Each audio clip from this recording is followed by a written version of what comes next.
دوستوں آج کی اس ویڈیو میں ہم مالدیوز کے دلکش ساحل سے لے کر اس کے سرسبز جنگلات اور کرسٹل کلیئر واٹر تک ملک کی حیرت انگیز قدرتی خوبصورتی پر ایک نظر ڈالیں گے، اور اس کے ساتھ ہی ہم آپ کو مالدیوز کے خوبصورت تاریخی اور سیاحتی مقامات کے بارے میں بھی آگاہ کریں گے۔ ہم مالدیوز کے انوکھے تہواروں اور تقریبات کے ساتھ ساتھ اس کی منفرد تاریخ اور ثقافت کو بھی ایکسپلور کریں گے۔ اس کے علاوہ ہم یہ بھی جاننے کی کوشش کریں گے کہ آخر مالدیوز جیسے ملک کو کون سی مشکلات درپیش ہو رہی ہیں۔ لہٰذا مالدیوز کی دل دہلا دینے والی خوبصورتی، حیران کن تاریخ، معروف طرز زندگی اور ثقافت کو جاننے کے لیے ویڈیو کے آخر تک جڑے رہیں۔ دوستوں مالدیوز بحر ہند میں سری لنکا اور انڈیا کے جنوب مغرب میں واقع ایک ایسا ملک ہے جو کہ 1000 سے بھی زائد جزیروں پر مشتمل ہے۔ اگر لینڈ ایریا کی بات کی جائے تو مالدیوز کا کل رقبہ تقریباً 298 اسکوائر کلومیٹر ہے۔ مالدیوز زمینی رقبے کے لحاظ سے دنیا کے سب سے چھوٹے ممالک میں سے ایک ہے۔ مالدیوز کا آفیشیل نیم ریپبلک آف مالدیوز ہے۔ دوستوں مالدیوز میں سال بھر گرم درجہ حرارت کے ساتھ ایک پرجوش آب و ہوا کا زور دیکھنے کو ملتا ہے، جو مالدیوز کو بیچ لورز کے لیے ایک دلکش مقام بناتا ہے۔ اس کے علاوہ مالدیوز اپنی فیروزی جھیلوں، سفید ریتیلے ساحلوں اور رنگین چٹانوں کے لیے بھی جانا جاتا ہے۔ مالدیوز کے لوگ اپنی مہمان نوازی اور دوستی کے لیے دنیا بھر میں جانے جاتے ہیں۔ مالدیوز کی نیشنل لینگویج دیہوی ہے۔ تقریباً 98% لوگ مالدیوز میں دیہوی ہی بولتے ہیں، لیکن سیاحتی علاقوں میں انگلش ہی بڑے پیمانے پر بولی جاتی ہے۔ دوستوں مالدیوز کا آفیشیل ریلیجن اسلام ہے، اور مالدیوز دنیا کے ان چند ممالک میں سے ایک ہے جہاں پر رہنے والوں کی آبادی 100% مسلمانوں پر مشتمل ہے۔ یہاں کا کوئی بھی سٹیزن نان مسلم نہیں ہے۔ ملک کا آئین تقاضا کرتا ہے کہ تمام شہری مسلمان ہوں، اور نان مسلم فورنرز کو اپنے مذہب پر کھلے عام عمل کرنے کی بھی اجازت نہیں ہے۔ دوستوں مالدیوز کو اپنے معروف اور نہایت ہی منفرد کلچر کی وجہ سے بھی جانا جاتا ہے، جس کی جھلک اس کے فن، موسیقی، کھانوں اور دیگر تقریبات اور تہواروں سے ملتی ہے۔ دوستوں مالدیوز میں ہر سال خصوصی طور پر 10 دسمبر کو ماہی گیروں کا قومی دن منایا جاتا ہے۔ یہ دن مالدیوز کی معیشت اور ثقافت میں ماہی گیروں کے تعاون کو خراج تحسین پیش کرنے کے لیے منایا جاتا ہے۔ ماہی گیری کی بہت سی برادریاں اس دن کو منانے کے لیے ماہی گیری کے مقابلوں اور دیگر تقریبات کا اہتمام کرتی ہیں۔ دوستوں اب بات کرتے ہیں بودو بیرو کی، جو کہ مالدیوز میں کافی مقبول ہے۔ بودو بیرو ایک ٹریڈیشنل ڈرم میوزک اور ڈانس کا مجموعہ ہے۔ دوستوں بودو بیرو میں ڈانسرز نے کلرفل اور سملر لباس پہنے ہوتے ہیں۔ اس کے علاوہ یہ ملک اپنے روایتی کھانوں کی وجہ سے بھی کافی مشہور ہے۔ مالدیوز میں پسند کیے جانے والے کھانوں میں گرودھیا، میس ہونی، ریا کورو اور فیونو مس جیسی ڈشز سر فہرست ہیں۔ اس کے ساتھ ہی مالدیوز کے سی فوڈ کو دنیا بھر میں مقبولیت حاصل ہے۔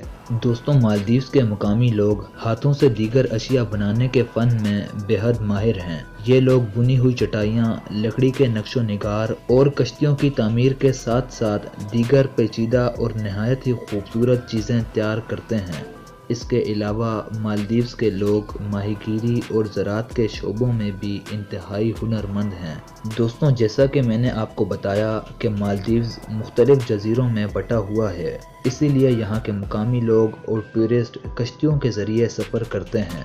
آمد و رفت کے لیے استعمال ہونے والی مرکزی کشتی کو دھونی کہا جاتا ہے۔ دھونی مالدیوز کی روایتی کشتیاں ہیں جو ماہی گیری، آمد و رفت اور قومی شناخت کی علامت کے طور پر بھی استعمال ہوتی ہیں۔ یونیک ڈیزائن رکھنے والی یہ کشتیاں بیرون ملک سے آئے ٹورسٹ کو کافی اٹریکٹ کرتی ہیں۔ دوستوں ٹورزم پوائنٹ آف ویو سے اگر بات کی جائے تو ہر سال لاکھوں کی تعداد میں دنیا کے مختلف حصوں سے ٹورسٹ یہاں کی خوبصورتی سے لطف اندوز ہونے کے لیے مالدیوز کا رخ کرتے ہیں، اور یہی وجہ ہے کہ مالدیوز کی معیشت میں ٹورزم کا ایک اہم کردار ہے۔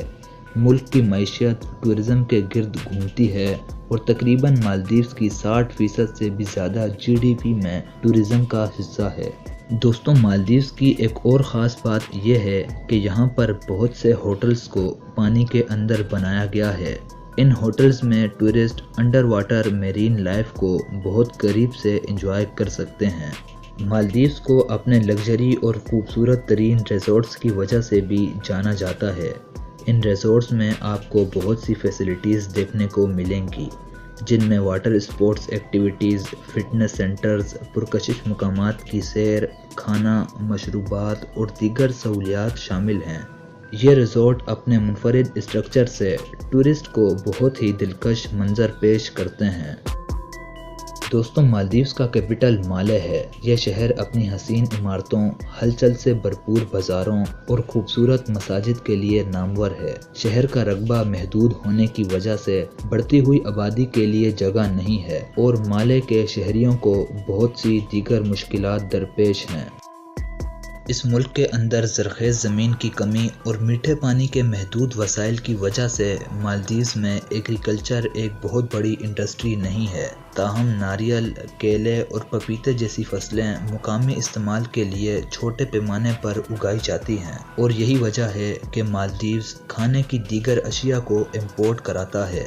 دوسری طرف اس ملک کی سب سے بڑی ایکسپورٹ مچھلی ہے، کیونکہ مالدیوز میں فشنگ انڈسٹری کا ایک اہم کردار ہے اور اس انڈسٹری کو ملک کی بیک بون بھی سمجھا جاتا ہے۔ دوستوں، مالدیوز ایک ایجوکیٹڈ کنٹری ہے۔ آپ کو یہ جان کر حیرانی ہوگی کہ مالدیوز میں لٹریسی ریٹ 98% ہے۔ گورنمنٹ نے اپنے تعلیمی نظام کو بہتر بنانے میں نمایاں پیش رفت کی ہے۔ تمام ہی شہریوں کو سیکنڈری لیول تک مفت تعلیم فراہم کی جا رہی ہے۔ اس کے برعکس مالدیوز میں کرائم ریٹ خطے کے دیگر ممالک کے مقابلے نسبتاً زیادہ ہے۔ جرائم کی سب سے عام اقسام میں چوری، حملہ اور منشیات سے متعلق جرائم شامل ہیں۔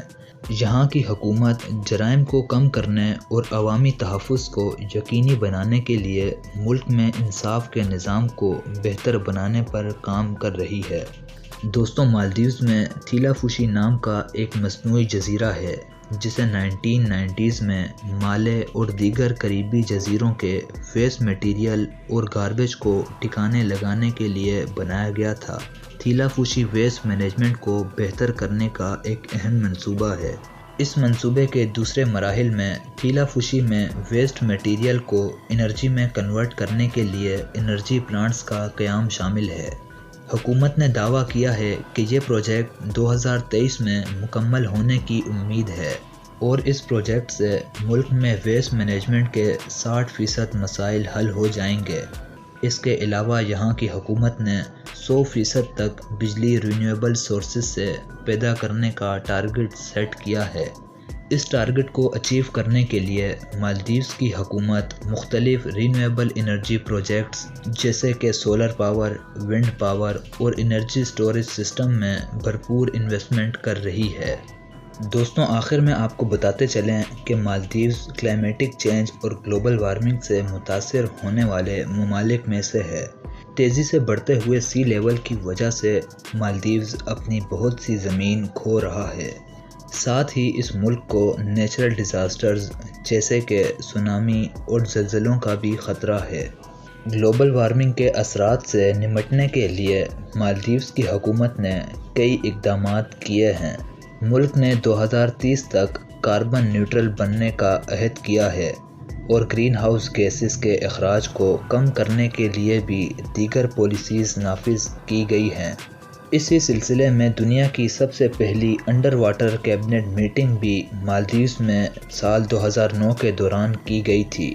اس اجلاس کا مقصد کلائمیٹ چینج پر فوری کارروائی کی ضرورت کو اجاگر کرنا اور مالدیوز جیسے چھوٹے جزیروں کی ریاستوں کے خطروں کی طرف توجہ دلانا تھا، اور اس میٹنگ نے انٹرنیشنل میڈیا کی کوریج حاصل کی تھی۔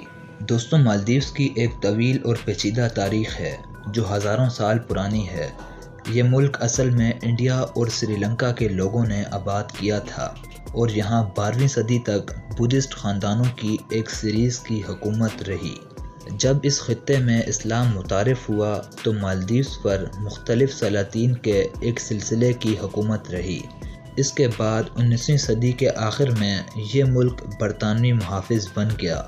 مالدیوز 78 سال کے برطانوی کنٹرول کے بعد 26 جولائی 1965 کو مکمل طور پر ایک آزاد ملک بن گیا اور ابراہیم ناصر کو مالدیوز کا پہلا پریزیڈنٹ مقرر کیا گیا۔ جی تو پیارے دوستوں، یہ تھی ہماری آج کی مالدیوز کے ریلیٹڈ انفارمیٹیو ویڈیو۔ امید ہے آپ کو پسند آئی ہوگی۔ اگر ویڈیو انفارمیٹیو لگی ہو تو ویڈیو کو لائک اور ہمارے یوٹیوب چینل AU Info کو سبسکرائب کر کے بیل آئیکن کو پریس کرنا مت بھولیں۔ تو ہم ملتے ہیں کسی اور مزیدار ٹاپک کے ساتھ۔ اللہ حافظ۔